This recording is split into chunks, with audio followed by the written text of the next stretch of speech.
मैं CS पटेल बृहन मुंबई महानगर पालिका शिक्षण विभाग वर्चुअल क्लास में आप सबका हार्दिक स्वागत करता हूं। बच्चों, वैश्विक महामारी के चलते इस वर्ष का अध्ययन अध्यापन का कार्यक्रम प्रभावित हो रहा है। ऐसे में हमारी बृहन मुंबई महानगर पालिका ने प्रत्येक विद्यार्थी तक ऑनलाइन टीचिंग पहुंचाने का प्रयास शुरू कर दिया है।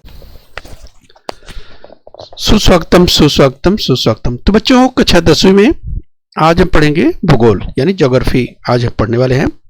और तो बच्चों, स्क्रीन पर आप दाहिनी ओर आप देख पा रहे हैं ज्योग्राफी की 10th की टेक्स्ट बुक। और बच्चों, आज का पाठ है 5वां पाठ, प्राकृतिक वनस्पतियां एवं वन्यजीव भाग 1 यानी natural vegetation and wild life part 1 आज हम पढ़ने वाले हैं। यस बच्चों, प्राकृतिक वनस्पतियां एवं वन्यजीव भाग 1, यस बच्चों 5वां पाठ है यानी natural vegetation and wild life part 1 हम सीखने वाले हैं। ओके बच्चों, तो बच्चों मैं CS Patel virtual training centre MCGM Dadar Mumbai से। आइए बच्चों आगे बढ़ते हैं। तो बच्चों, जैसा कि आप जानते हैं स्क्रीन पर आप देख पा रहे हैं दो ध्वजों की बात करें। यस, तो बाईं ओर ध्यान से देखिए और पहचानने का प्रयास कीजिए। यस, विश्व में जनसंख्या के आधार पर दूसरा सबसे बड़ा देश, विश्व में यह देश मसालों के लिए प्रसिद्ध है।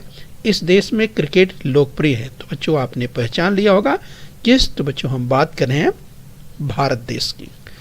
दाहिनी ओर स्क्रीन पर जो ऊपर ध्वज आप देख पा रहे हैं बच्चों, इस देश से संबंधित संकेत, यह देश सांबा नृत्य के लिए प्रसिद्ध है। इस देश को विश्व का कॉफी पॉट कहा जाता है और इस देश में फुटबॉल लोकप्रिय है। तो बच्चों आपने पहचान लिया होगा। यस, ये देश की हम बात कर रहे हैं, वह देश है ब्राज़ील। तो बच्चों कक्षा 10वीं में हमें जो पढ़ना है, भारत और ब्राज़ील का तुलनात्मक अध्ययन पढ़ना है। यस बच्चों, तो आज हम जो पढ़ने वाले हैं प्राकृतिक वनस्पतियां एवं वन्यजीव। तो भारत और ब्राज़ील, अगर पिछले पाठों की बात करें तो बच्चों पिछले पाठों में जो आपने अध्ययन किया है, यस, तो निश्चित रूप से बच्चों उसका संबंध इस पाठ से आपको मिलेगा। हम थोड़ी चर्चा करते हुए आगे बढ़ेंगे, राइट। तो चलिए बच्चों, जब भारत की बात करते हैं तो स्क्रीन पर आप देख पा रहे हैं भारत। यस, भारत आपको जो दिखाई दे रहा है, ये सब आपको पॉइंट आउट करते हुए चले। यहाँ पर स्क्रीन पर जो भारत आप देख पा रहे हैं बच्चों, राइट, ध्यान रखिए भारत जो है, भारत के मध्य से जो गुजरती है रेखा उसका नाम है कर्क रेखा। ये 23.5 अंश उत्तरी अक्षांश। और बच्चों जो ब्राज़ील की अगर बात करें, यस, तो भारत जहाँ आपने देखा कि यस दक्षिणी एशिया महाद्वीप का अगर प्रमुख देशों की बात करें, यस वो देश। और यहाँ पर अगर बात करें बच्चों दक्षिणी अमेरिका की बात करें तो दक्षिणी अमेरिका में देखिए ब्राज़ील को आप यहाँ पे देख पा रहे हैं, राइट। तो ब्राज़ील की अगर बात करें तो ब्राज़ील से जो रेखा अगर दक्षिण की ओर बात करें बच्चों, ये तो आप देख सकते हैं 23.5 अंश दक्षिणी अक्षांश अर्थात मकर रेखा। और बच्चों अगर हम 0 अंश अक्षांश की बात करें, इक्वेटर की बात करें, तो ये ब्राज़ील के उत्तरी भाग से होकर गुजरती है। ये आपको हमने पिछली बार जब हमने चर्चा की थी तो वहाँ हमने देखा था। तो ये आपको ध्यान रखना है। जहाँ भारत एक बार आपको ध्यान रखना है कि पूर्वी गोलार्ध में है, और वहीं पर अगर हम बात करें बच्चों ब्राज़ील जो कि पश्चिमी गोलार्ध में है। यस, तो चलिए ध्यान रखना है, ये है भारत का मानचित्र, ध्यान रखिए। यस, जो स्क्रीन पर आप देख पा रहे हैं। और बच्चों भारत के अगर प्राकृतिक मानचित्र की बात करें यानी भारत का जो फिजियोग्राफिक रीजन की अगर बात करें, भारत का जो भौतिक क्षेत्र की बात करें, राइट, तो ध्यान रखिए अगर हम पर्वतों की बात करें, मैदानों की बात करें, जिस प्रायद्वीपीय पठारी क्षेत्र की बात करें या तटवर्ती मैदान या आइलैंड्स की बात करें, तो ये आपको ध्यान रखना है। प्राकृतिक संरचना और अपवाद तंत्र आप पढ़ चुके हैं। बाईं ओर भारत के राजनीतिक मानचित्र को देख पा रहे हैं और दाहिनी ओर स्क्रीन पर आप देख पा रहे हैं ब्राज़ील के राजनीतिक मानचित्र को। इस बच्चों, तो एक आड़ा खाड़ा अपने दिमाग में आपको रखना है, भारत और ब्राज़ील दोनों को ही। इस अगर भारत के मुख्य भौगोलिक वितरण के दृष्टिकोण से पिछली बार हमने चर्चा की थी, जैसे चाहे हिमालय के क्षेत्र की बात करें जो यस उत्तर की ओर आप देख पा रहे हैं, किस तरह से उत्तर पूर्व के क्षेत्र में तलवार के आकार का जो फैला हुआ हिस्सा आप देख पा रहे हैं हिमालय की अगर बात करें तो ये हिमालय जो स्क्रीन पर आपको दिखाई दे रहा है 2400 किलोमीटर के आसपास इसकी लंबाई, ये पूरा हिमालय आप देख पा रहे हैं। इसके अलावा मैदानी क्षेत्र की बात करें या पेंसुलर एरिया आप जो देख पा रहे हैं ये, इसके अलावा जो तटवर्ती मैदानी क्षेत्र हैं ये, और ये जो आइलैंड की बात कर रहे हैं तो ये भी आपको ध्यान रखना है। तो चलिए बच्चों इसी क्रम में हम आगे बढ़ेंगे। हम प्राकृतिक वनस्पतियां एवं वन्यजीव, natural vegetation and wild life की बात करेंगे। तो भारत और ब्राजील की प्राकृतिक वनस्पतियां आज हम इस पाठ में पढ़ने वाले हैं। तो बच्चों इस पाठ का जो ऑब्जेक्टिव है, उद्देश्य है कि इस पाठ को पढ़ने के बाद आप भारत और ब्राजील की प्राकृतिक वनस्पतियों से परिचित हो पाएंगे। तो चलिए बच्चों स्क्रीन पर इसी क्रम में हम और आगे बढ़ेंगे। ध्यान से देखिए, आपकी पाठ्यपुस्तक में ये जो चित्र दिया हुआ है, राइट, तो ध्यान से देखिए। आकृति 5.1 में जो चित्र दिए गए हैं ध्यान से देखिए और ये समझने का प्रयास कीजिए। चलिए बच्चों, छायाचित्र में दर्शाई गई वनस्पतियों के नाम बताओ। तो बच्चों स्क्रीन पर आप देख पा रहे हैं, अगर वनस्पतियों की बात करें तो यहाँ पर सबसे ऊपर जो आप देख पा रहे हैं बच्चों, ये यहाँ पे जो देख पा रहे हैं ये है कैक्टस, राइट बच्चों। तो ये कैक्टस जो है वो कम वर्षा के क्षेत्रों में पाया जाता है, राइट, ध्यान दीजिए। और बच्चों इसके बाद ये जो आप देख पा रहे हैं स्क्रीन पर, ये है कॉफी ट्री। और ये बच्चों पहाड़ी क्षेत्र, अगर भारत की बात करें, दक्षिण भारत, कर्नाटक, केरल, नीलगिरी की पहाड़ियों में इस बड़े पैमाने पर इसका उत्पादन होता है। इसके अलावा ब्राज़ील में भी ये पाया जाता है। बच्चों स्क्रीन पर ये जो तीसरा चित्र आप देख पा रहे हैं ये है सागौन का वृक्ष। यस, देख सकते हैं सागौन का वृक्ष जो कि बहुत ही मजबूत और इमारती लकड़ी के लिए बहुत ही प्रसिद्ध है। बच्चों इसके बाद अगर नीचे हम आते हैं और तो इस चित्र में जरा ध्यान से देखिए, कुछ प्राणियों के नाम दिए हैं और इन्हें पहचानना है। तो चलिए बच्चों सबसे पहले इस प्राणी को हम पहचान लेते हैं। यहाँ नीचे की ओर जो दिया है बच्चों, इसका नाम है रूफस बेलाइट थ्रस। बच्चों ये एक पक्षी है, ये चिड़िया जिसका नाम है रूफस बेलाइट थ्रस। और बच्चों ये पूर्वी या दक्षिणी पूर्वी ब्राज़ील में ये पक्षी इस बड़ी मात्रा में पाया जाता है, राइट। ब्राज़ील में ये जो है ब्राज़ील में पाया जाता है, इसका नाम है रूफस बेलाइट थ्रस, ध्यान रखिए। और बच्चों अगर हम बात करें बीच में जो आप देख पा रहे हैं यहाँ पे, ये है तेंदुआ। बच्चों तेंदुआ जो कि ब्राज़ील में भी और भारत में भी पाया जाता है। और बच्चों यहाँ पे आप जो देख पा रहे हैं ये बच्चों है एनाकोंडा। और बच्चों एनाकोंडा जो कि बहुत विशालकाय कह सकते हैं कि जो सांप होता है, जिस तरह से हमारे यहाँ अजगर होता है इसी तरह से वहाँ पे एनाकोंडा होता है। ये भी अलग अलग कलर में होता है, कुछ येलो होते हैं, कुछ इस रंग के होते हैं, तो अलग अलग रंगों में भी ये पाए जाते हैं। तो एनाकोंडा स्क्रीन पर आप देख पा रहे हैं ब्राज़ील का, राइट।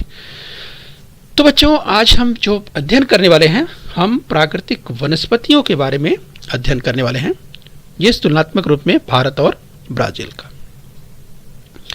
तो चलिए आगे बढ़ेंगे।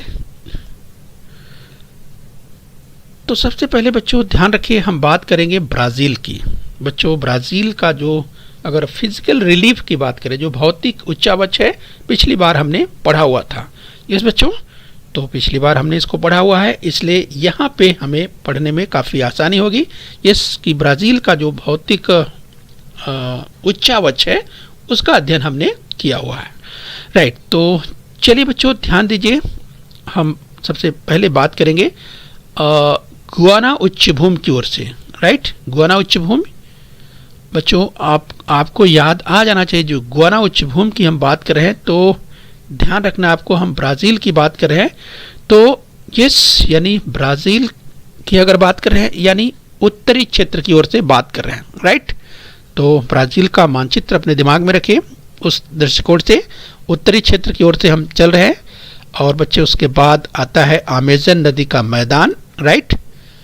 उसके आगे और हम बढ़ते हैं तो पराना और पराग्वे नदी का मैदान, और उसके आगे और आगे का मतलब दक्षिण की ओर और बढ़ते हैं तो ब्राज़ील की उच्च भूमि यानी ब्राज़ील हाईलैंड आता है, राइट। तो बच्चों ध्यान से अपने दिमाग में अगर ब्राज़ील की बात करें तो ब्राज़ील को अपने दिमाग में रखना है।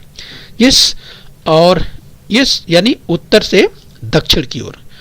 अब बच्चों यहाँ पर देखिए दिया हुआ है गुयाना उच्च भूमि 400 किलोमीटर, अमेजन नदी का मैदानी क्षेत्र 1200 किलोमीटर, ये इसके आगे देखिए 2000 किलोमीटर, फिर 2800 किलोमीटर और 3600 किलोमीटर। अब यहाँ पर आपको देखना है बच्चों, अगर हम बात करें, ये तो भू आकृति के संदर्भ में तथा प्रमुख वनस्पतियों की हम बात करेंगे, क्योंकि वनस्पतियों का अध्ययन हमको करना है, राइट। तो बच्चों यहाँ पर अर्थात अगर आप देखें तो अगर वन की बात करें तो उष्ण कटिबंधीय वन, यानी बच्चों यहाँ पर जो गुयाना उच्च भूमि की बात करें तो आप समझ सकते हैं कि यहाँ पर ऊंचाई जो है अधिक है, राइट।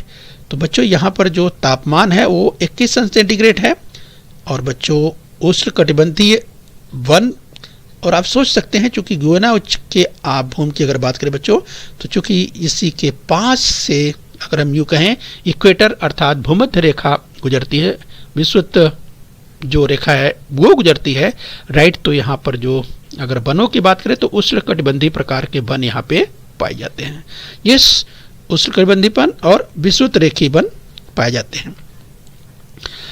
इसके और आगे हम बढ़ते बच्चों, यानी यहाँ पर और आगे हम जब बढ़ते हैं तो यहाँ पर देखिए तापमान 21 सेंटीग्रेड, और बच्चों यहाँ पर जो देखेंगे तो हम पर्णपाती वन हमें दिखाई देते हैं, अर्थात जिसे कहते हैं डेसिडुअस यस फॉरेस्ट, यानी पर्णपाती वन हमें यहाँ पर दिखाई देते हैं।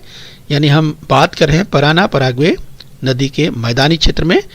यस बच्चों, इसके अलावा यानी अमेजन नदी के मैदानी क्षेत्र में ज़्यादातर आपको विषुवत रेखीय प्रकार के वन दिखाई देंगे।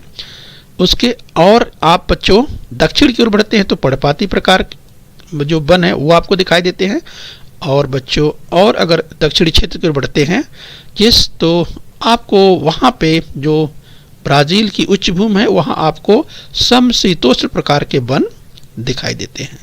और बच्चों उसके बाद दक्षिणी या बिल्कुल दक्षिण की अगर और बात करें तो वहाँ पर आपको जो तटीय प्रदेश की बात करें, इस तटीय प्रदेश जहाँ पर टेम्परेचर 27 सेंटीग्रेड के आसपास होता है। तो बच्चों ये ध्यान रखना है, यहाँ पर जो दी गई है ये बाईं ओर जो देख पा रहे हैं, राइट, ये ऊंचाई हाइट दिया है, यस 0, 500 मीटर, 1000 मीटर, 2000 मीटर, ये जो है ऊंचाई के रूप में आपको ध्यान रखना है। इस तरीके से बच्चों हम बात कर रहे हैं, यहाँ पर वनों की बात कर रहे हैं। तो बच्चों ये ब्राज़ील में ऐसी स्थिति है। आगे हम तो जो अध्ययन कर रहे थे बच्चों, यस हम ब्राज़ील को देख पा रहे हैं, आगे हम विस्तार से देखने वाले हैं। तो चलिए आगे बढ़ेंगे। ब्राज़ील की वनस्पतियों की बात कर रहे थे। अभी जो आपने अध्ययन किया बच्चों, आपको हम बताए, जो हम चर्चा कर रहे थे, ये तो गुयाना उच्च भूमि, यानी बच्चों यहाँ यानी जो आप पार्चकार्ड देख रहे थे, राइट, यहाँ से हम बढ़ रहे थे। फिर इसके बाद जो अमेजन नदी का पूरा बेसिन है वो हम देख रहे थे। इसके अलावा यहाँ पर पराना और पराग्वे नदी बेसिन की हम बात कर रहे थे। इसके बाद जो दक्षिण क्षेत्र की बात, जो ये दक्षिण की उच्च भूमि की बात कर रहे थे। इसके अलावा हम बात कर रहे थे यस ये जो तटवर्ती प्रदेश है उसकी बात करें तो इस तरीके से जो आप पार्श्व कार्ड देख रहे थे, यस तो यहाँ से उच्च भूमि से इस ओर आप देख पा रहे थे, राइट। अब आइए बच्चों यहाँ पर हम समझने का प्रयास करते हैं। भू आकृति की विविधता के कारण ब्राज़ील की वृष्टि अर्थात वर्षा में अंतर दिखाई पड़ता है। विषुवत रेखीय प्रदेश के अधिकांश भाग में साल भर वर्षा होती है। इस बच्चों जैसा कि हम जानते हैं कि जो विषुवत रेखा है यानी इक्वेटर है वो ब्राज़ील के यस उत्तरी भाग से होकर गुजरती है। यस, क्योंकि ब्राज़ील के उत्तरी भाग से होकर के विषुवत रेखा गुजरती है, इसलिए ब्राज़ील में जो है इसका असर है। और बच्चों विषुवत रेखीय प्रदेश में अधिकांश भाग में साल भर वर्षा होती है, और बच्चों वो भी मूसलाधार वर्षा होती है। और बच्चों रोज दोपहर के बाद यस 2 o'clock 4 o'clock की रेन बहुत चर्चित है, यस होती है। और बच्चों यहाँ जो वर्षा होती है वो संवहनिक प्रकार, जिसे कन्वेंशनल रेल कहते हैं, तो संवहनिक प्रकार की वर्षा होती है। बच्चों विषुवत रेखा से जैसे जैसे दूर होते जाते हैं वैसे वैसे वृष्टि की जो यानी वर्षा के दिनों की बात करें, उसकी कालावधि की बात करें, और वृष्टि की मात्रा में कमी आती जाती है। यानी बच्चों विषुवत रेखा से जैसे जैसे दूर बढ़ते जाते हैं, राइट। तो इसीलिए हमने कहा कि जैसे जैसे दूर बढ़ते जाएंगे, इस विषुवत रेखा अर्थात इक्वेटर की बात कर रहे हैं, तो जैसे जैसे आप दूर बढ़ते जाते हैं तो वर्षा के दिनों की कालावधि और जो वृष्टि की मात्रा यानी वर्षा की मात्रा है उसमें कमी आ जाती है, ये आपको ध्यान रखना है। अब वही पार्श्वकाट यहाँ भी हम आपको दिखाना चाहते हैं जिसकी चर्चा अभी हमने की थी, राइट। तो अब एक बार और स्पष्ट हो लीजिए, जब हम यहाँ से शुरू हमने किया था, आपको हम बताए गुयेना उच्चभूमि से शुरू किया था, राइट। तो अब यहाँ पर गुयेना उच्चभूमि, राइट, आपको ध्यान रखना है गुयेना उच्चभूमि कहाँ है, यहाँ पे है, गुयेना उच्चभूमि यहाँ पे है। जब गुयेना उच्चभूमि यहाँ पे है, राइट, तो इसके बाद देखिए गुयेना उच्चभूमि फिर अमेजन नदी का पूरा जो बेसिन आता है, विश्व का सबसे बड़ा अगर बेसिन की बात करते हैं तो अमेजन नदी का ही बेसिन है। अमेजन नदी अपनी तमाम सहायक नदियों के साथ राइट बढ़ती है और बच्चों किस तरह से यहाँ पे जाके गिर जाती है। तो ये इसके बाद देखिए पराना और पराग्वे की बात कर रहे थे, और इसके बाद हमने देखा था ब्राज़ील की उच्च भूमि, और इसके बाद हमने देखा था जो कि तटीय प्रदेश की हम बात कर रहे थे। तो ये आपको ध्यान रखना है, राइट। अब बच्चों यहाँ पर देखना है, जैसे विषुवत रेखीय प्रकार के वनों की बात करें तो यहाँ पर पूरा आप देख सकते हैं, जो अगर संकेत की बात करें, इंडेक्स की बात करें, तो इंडेक्स में आप देखिए, इंडेक्स में आपको दिखाई दे रहा है, आप रंग से पहचान सकते हैं। यहाँ पर आप देखिए स्क्रीन पर आपको दिखाई दे रहा है ये विषुवत रेखीय प्रकार के वन, जो कि आप देख सकते हैं हरे रंग से यानी ग्रीन कलर में दिखाई दे रहा है, डार्क ग्रीन में।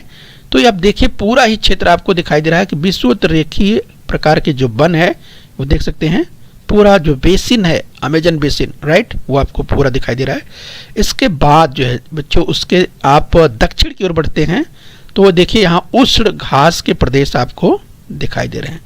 इसके बाद बच्चों एक बड़ा दलदली क्षेत्र भी है जो पेंटानल आप देख पा रहे हैं, यहाँ पर देख सकते हैं, यस। इसके बाद उष्ण पर्णपाती प्रकार के वन भी आपको दिखाई दे रहे हैं, आप देख सकते हैं उष्ण पर्णपाती वन, ये जो प्रकार आपको दिखाई दे रहा है बच्चों यहाँ पर आप समझ सकते हैं उष्ण पर्णपाती वन। इसके अलावा कटीली झाड़ियाँ आप देख सकते हैं, यहाँ पर जो कटिंगा का क्षेत्र आपको दिखाई देता है बड़े पैमाने पर, इस यहाँ पर आप देखिए ये एक बड़ा क्षेत्र आपको दिखाई दे रहा है जो कि कटीली झाड़ियों के वन यहाँ पाए जाते हैं। इसके अलावा समशीतोष्ण घास वाले प्रदेश जो कि पूरे विश्व में चर्चित है, पंपास। तो बच्चों ये जो पंपास का क्षेत्र है पूरी दुनिया में चर्चित है समशीतोष्ण घास वाले प्रदेश के लिए। तो स्क्रीन पर इस तरह से आप देख सकते हैं। तो इस प्रकार से बच्चों ब्राज़ील की जो वनस्पति है यहाँ, यस, उसकी हम बात करें तो चलिए स्क्रीन पर और आगे बढ़ेंगे। जिस प्रदेश में वर्ष भर वर्षा होती है वहाँ सदाहरित, यस बच्चों, यानी सदाबहार वन पाए जाते हैं। जिस प्रदेश में सीमित समय में वर्षा होती है वहाँ वनों का घनत्व कम होता जाता है, राइट, ये आपको ध्यान रखना है। वनों के स्थान पर विभिन्न प्रकार की घास, झाड़ियाँ, कटीली वनस्पतियाँ पाई जाती हैं, यस। तो बच्चों ध्यान रखिए, यहाँ पर आपको ध्यान रखना है, हमने अभी चर्चा की कि जिस प्रदेश में वर्ष भर वर्षा होती है। तो बच्चों ये जैसा आपको मालूम है कि ब्राज़ील का जो उत्तरी हिस्सा है, राइट, जो कि विषुवत वृत्तीय प्रदेश के क्षेत्र में आता है, तो ये विषुवत वृत्तीय प्रदेश की विशेषता है बच्चों, जहाँ वर्ष भर बारिश होती है और इसीलिए यहाँ पर सदाहरित प्रकार के वन पाए जाते हैं, जैसा कि स्क्रीन पर आप देख पा रहे हैं। बच्चों ये ध्यान रखना है। तो जहाँ पर जो बारिश है कम होती है या सीमित समय के लिए होती है वहाँ पर वनों का घनत्व यानी उसकी जो डेंसिटी है, फॉरेस्ट डेंसिटी यानी वनों का जो घनत्व है वो कम हो जाता है, राइट। इसके अलावा हमने झाड़ियों की बात की, कटीली वनस्पतियों की बात की। तो चलिए बच्चों आप अध्ययन कर रहे हैं हम बात कर रहे हैं ब्राज़ील की वनस्पतियों की बात कर रहे हैं, राइट। तो चलिए आगे बढ़ेंगे इसी क्रम में। विश्व में सर्वाधिक वनस्पतियों की प्रजातियां ब्राज़ील में हैं। इनमें सदाबहार, अर्ध सदाबहार, शुष्क इत्यादि प्रकारों का समावेश है। बच्चों यहाँ पर पाव ब्राज़ील, रबर, महोगनी, शीशम आदि वृक्ष एवं आर्किड वनस्पतियों की अनेक प्रजातियां पाई जाती हैं। तो स्क्रीन पर आप देख सकते हैं, अगर पाव ब्राज़ील की बात करें, पाव ब्राज़ील, तो आप देख सकते हैं पाव ब्राज़ील। इसके अलावा ये महोगनी के वन, शीशम, रबड़, राइट, जो कि यहाँ भी पाए जाते हैं। यस, तो महोगनी के वन हमारे भारत में भी पाए जाते हैं, शीशम, रबड़ हमारे देश में भी पाए जाते हैं, राइट, जिसकी चर्चा हम आगे करने वाले हैं। आइए बच्चे इस क्रम में और आगे बढ़ेंगे। बच्चों जब बात होती है ब्राज़ील में सदाबहार वर्षा वनों की, तो बच्चों अमेज़न का जो बेसिन है बच्चों, विश्व का सबसे बड़ा बेसिन, राइट, ध्यान रखिए, ब्राज़ील में सदाबहार वर्षा वनों के कारण वातावरण में बड़े पैमाने पर ऑक्सीजन उपलब्ध होता है। यस, तो बच्चों जो ब्राज़ील में अगर हम बात करें तो वर्षा जो कि बड़े पैमाने पर जो होती है, तो इसके कारण जो वनों की हम बात करें, जो सदाबहार वन, राइट, तो ऐसे में बच्चों वातावरण में बड़े पैमाने पर ऑक्सीजन उपलब्ध होता है।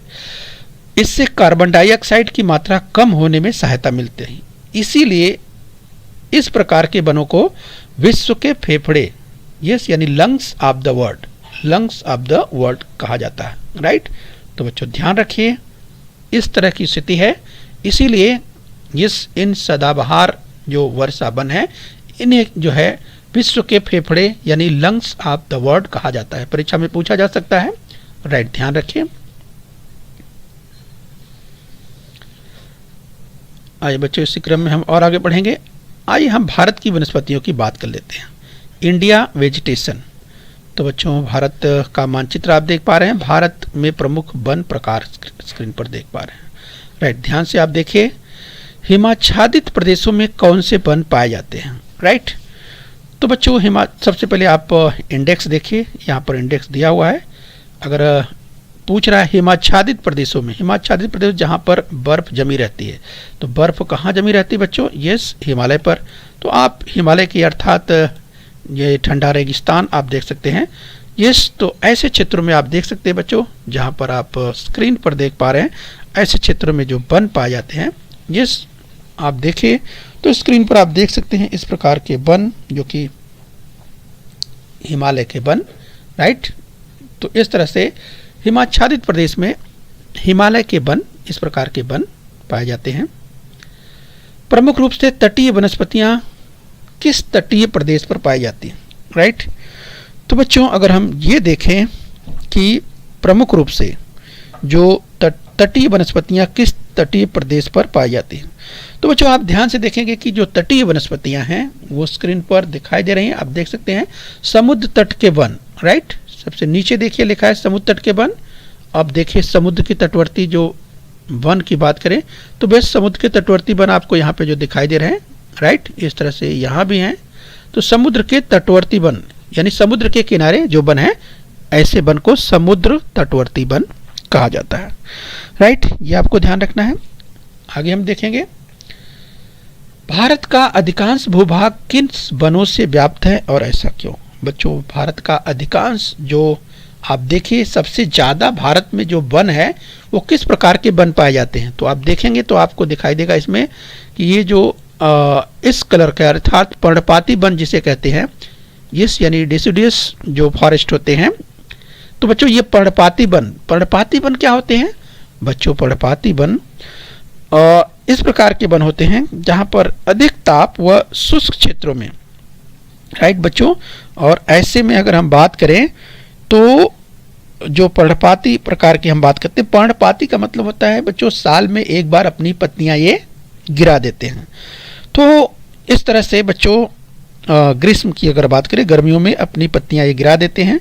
और इस प्रकार के अगर वृक्षों की बात करें जैसे बांस है, पीपल है, सागौन है, राइट, इस प्रकार के जो वृक्ष हैं, यस, तो ये साल में अपनी पत्तियां एक बार गिरा देते हैं, ये आपको ध्यान रखना है। और इसके बाद फिर उसमें नई पत्तियां आती हैं, तो ये ध्यान रखना है।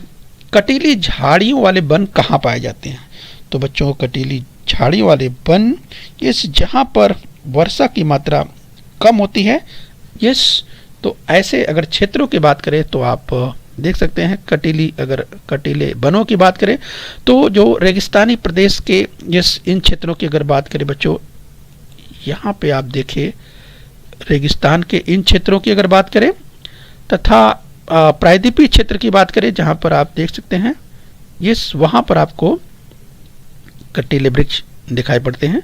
और यूं कहें कि जो बड़ी मात्रा में आपको जहां पर वर्षा की मात्रा बहुत कम होती है उन क्षेत्रों में इस प्रकार की वनस्पतियां उगती हैं। आइए बच्चों, इसी क्रम में हम और आगे बढ़ें। हम भारत के प्रमुख वनों के प्रकार की बात कर रहे हैं। तो भारत में औसतन 2000 मिलीमीटर से अधिक वर्षा, प्रचुर सूर्य प्रकाश जिन प्रदेशों में पहुंचता है वहां सदाबहार वन पाए जाते हैं। 2000 मिलीमीटर से अधिक वर्षा। बच्चों, अगर हम बात कर रहे हैं सदाबहार वन की, तो इन वनों की वृक्षों की पत्तियां चौड़ी एवं गहरी हरी होती हैं। राइट, ये ध्यान रखिए, हम सदाबहार वन की बात कर रहे हैं। इन वृक्षों की लकड़ी मजबूत एवं भारी एवं टिकाऊ होती है। उदाहरण के रूप में महोगनी, तो महोगनी ट्री आप देख सकते हैं।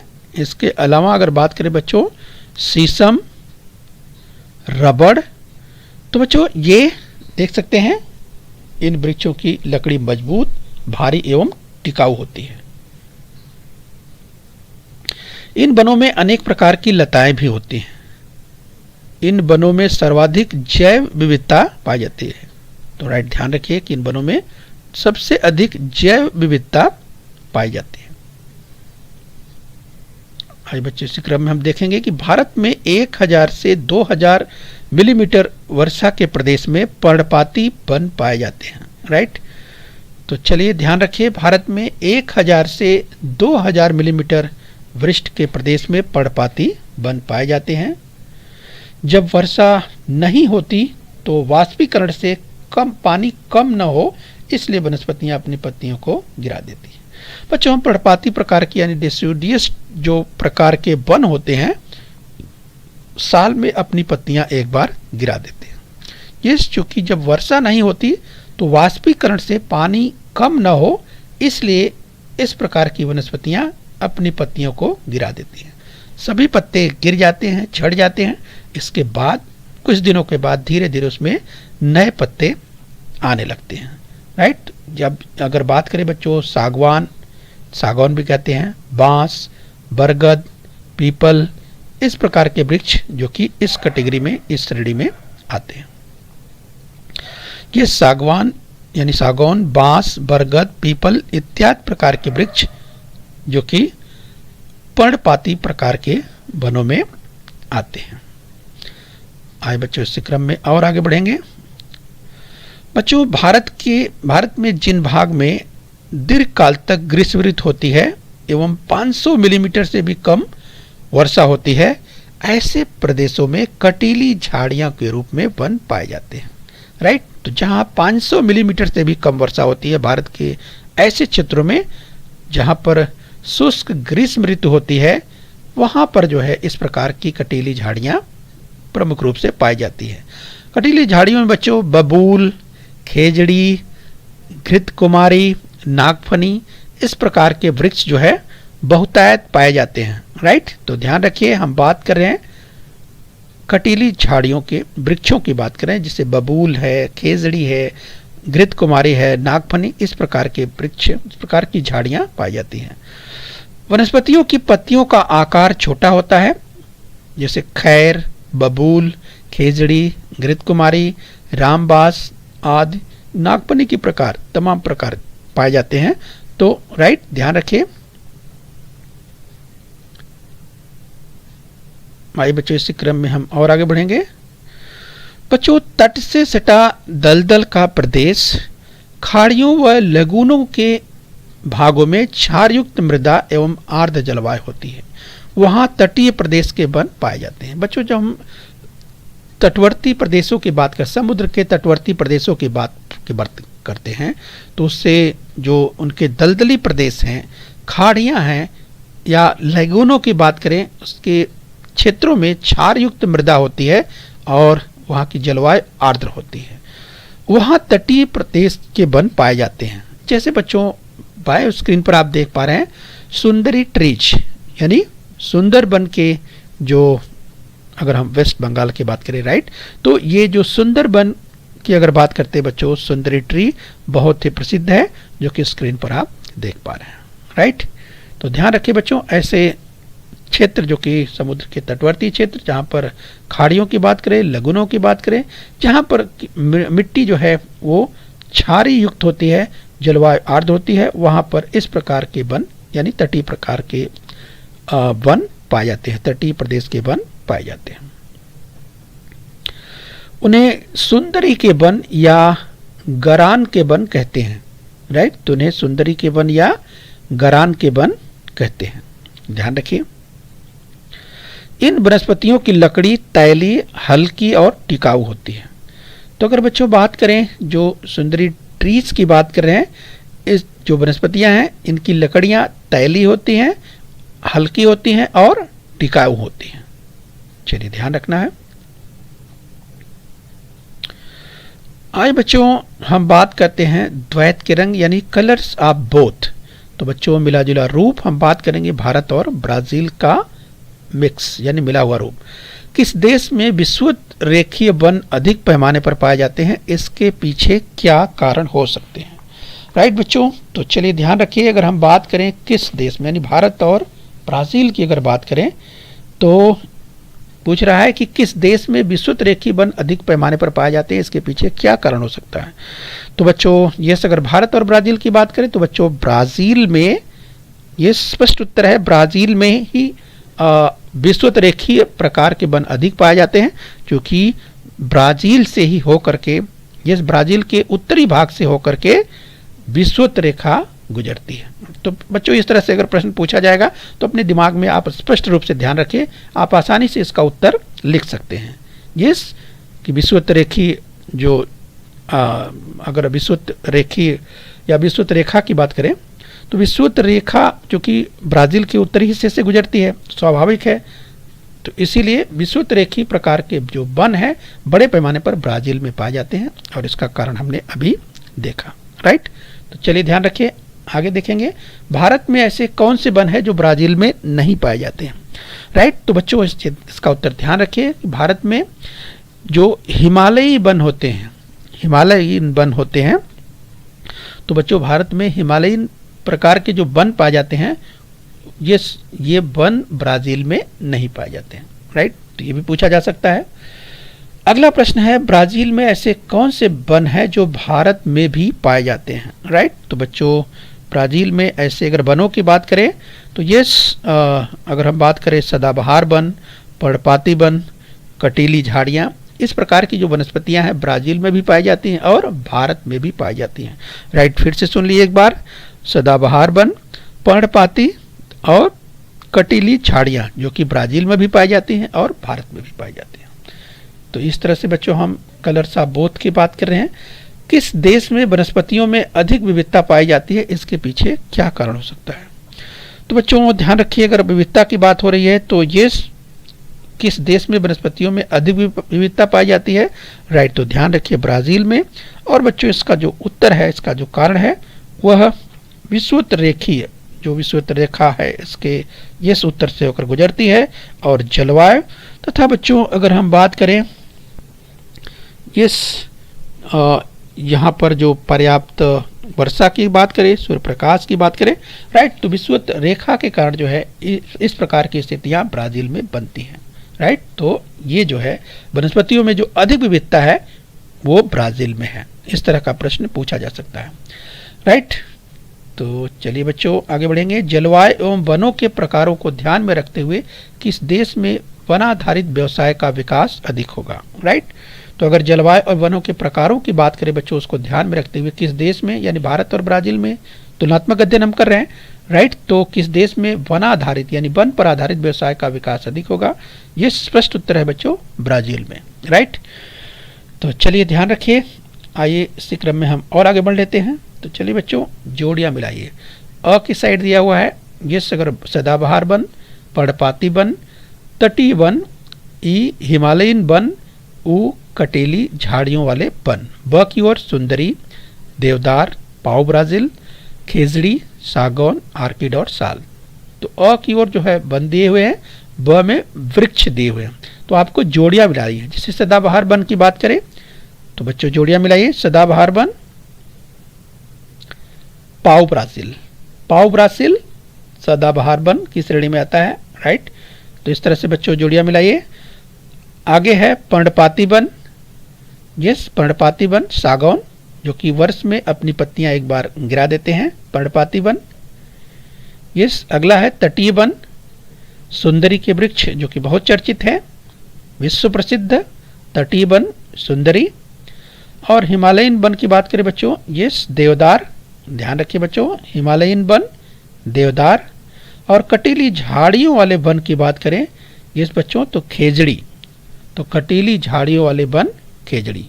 तो एक बार फिर से सुन लीजिए, सदाबहार वन पाओ ब्राजील, पर्णपाती वन सागौन, तटीय वन सुंदरी, हिमालयन वन देवदार, कटीली झाड़ियों वाले वन खेजड़ी। यस बच्चों, तो इस तरह से बच्चों हमने जो आज अध्ययन किया, यस तो हमने भारत और ब्राज़ील की वनस्पतियों के संदर्भ में अध्ययन किया, राइट बच्चों। तो चलिए बच्चों मेहनत करते रहिए बच्चों, उम्मीद करते हैं आपने यहाँ तक समझ लिया है। बच्चों बृहन मुंबई महानगर पालिका के चैनल को आपको सब्सक्राइब कर लेना है। यस बच्चों, अगर आपको अच्छा लगता है तो आप लाइक कर दीजिए, और बच्चों जहां आपको समझ में नहीं आता है आप कमेंट में लिखिए, हम कोशिश करेंगे यस उसे समझने का प्रयास करेंगे। तो चलिए बच्चों आगे बढ़ेंगे। बच्चों बृहन मुंबई महानगर पालिका के इस चैनल को सब्सक्राइब कर लीजिए और बेल आइकन प्रेस कर लीजिए। तो बच्चों हम उम्मीद करते हैं यहाँ तक आपने समझ लिया है। आगे फिर मिलेंगे, आज के लिए इतना ही। Thank you very much.